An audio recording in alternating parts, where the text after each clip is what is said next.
This course is designed to simultaneously do a couple of different things: to help you uncover and name your own internalized biases, to help you recognize the biases evident in the world around you, to help you recognize the biases that are embedded in the educational system, and to help you build a more inclusive classroom practice. So it's a course about you, the people around you, schools, and what you do in schools.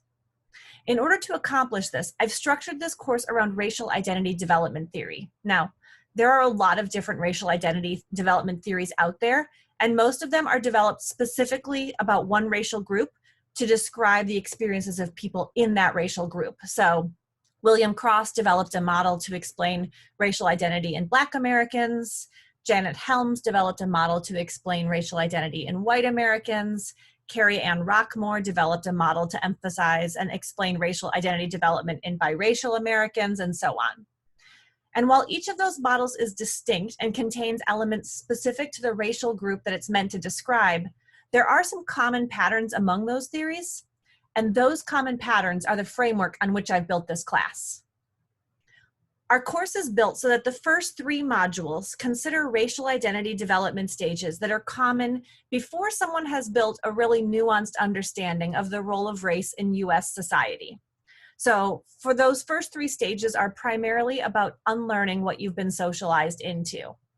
We'll start with a module on colorblindness and then move through an understanding of privilege. And the third module is focused on defensiveness. The next 3 modules will all be based on the later stages of racial identity development, which focuses on building a positive racial identity. It's learning instead of unlearning. And so we'll wrap up at the end with a module in which we then explicitly tie these ideas that we've learned into building an anti-racist teacher identity. An added bonus of using these common patterns as a framework for class is that they proceed developmentally from a place of low racial salience to a place of higher racial salience.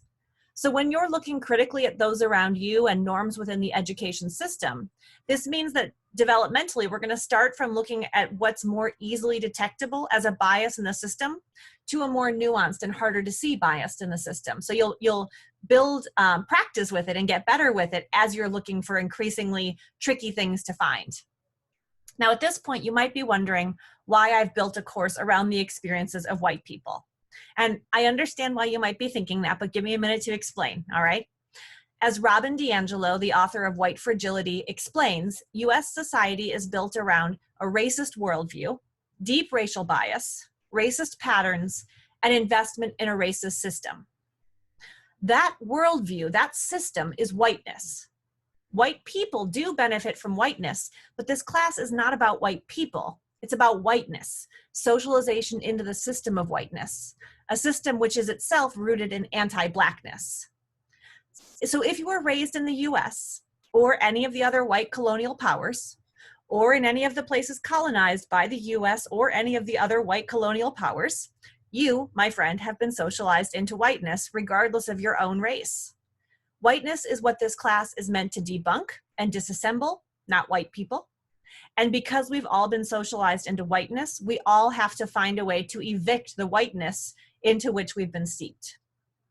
Because US schools are built within US society, and US society is built on the back of whiteness, US schools are also an artifact of whiteness. And so we each need to do the work of unearthing, evicting, and replacing the norms which privilege whiteness and are built on anti-Blackness in schools. Again, it doesn't matter about what race you are. This is work we all have to do because our schools are all built on whiteness. I'd also like to take a moment to close with a really important definition that we're going to come back to many times in this course, and that is sort of a binary system of racism. If you're like me, you were raised to be not racist, okay? My parents didn't use racial slurs. They celebrated Dr. King's I Have a Dream speech. My elementary school taught me about Sojourner Truth. And I lived a very long time feeling very proud and justified of being raised as a not racist person. Now, my own learning journey around race began a long time ago because I'm very old, and I'll talk more about that later in the course. But I came to learn that the way I'd been raised wasn't not racist, it was racist. And in fact, I'm gonna read for a second from the popular author Ibram X. Kendi's book, How to Be an Anti-Racist, which I highly recommend. And Kendi says, So what's the problem with being not racist? Well, it's a claim that signifies neutrality. I'm not a racist, but neither am I aggressively against racism. But there is no neutrality in the racism struggle. The opposite of racist isn't not racist, it's anti-racist. What's the difference? One endorses either the idea of a racial hierarchy as racist, or one endorses the idea of racial equality and is anti-racist. One either believes problems are rooted in groups of people as a racist, or locates the roots of problems in power and policies as an anti-racist. One either allows racial inequities to persevere as a racist, or confronts racial inequities as an anti-racist. There is no in-between safe space of not racist. The claim of not racist neutrality is a mask for racism.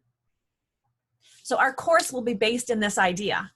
Either a person is anti-racist, meaning they're supporting an anti-racist through their actions, or a person is racist.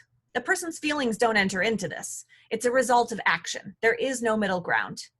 And most of us will find ourselves more often on the side of the racist binary than we might like. Similarly, either a school practice is anti-racist, meaning it's creating racial equity, or the school practice is racist. Either a text that we use in class is anti-racist, meaning it's espousing anti-racist ideas, or it's racist. It's uncomfortable to lose this middle ground of not racist, but it's critical if we hope to move ourselves, those around us, and our schools towards a place of racial equity. And one final note I'd like to raise for you.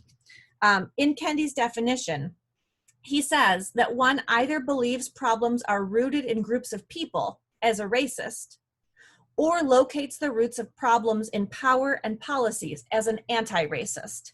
And that's an important idea that we're going to come back to as well. We're going to say that it's a deficit-based perspective that is a racist perspective that sees the problem in poor parents, systems of, communities of poverty, Black and brown learners, people who speak so-called broken English, right? Those are all things that locate the problems in individuals, and those are all racist messages.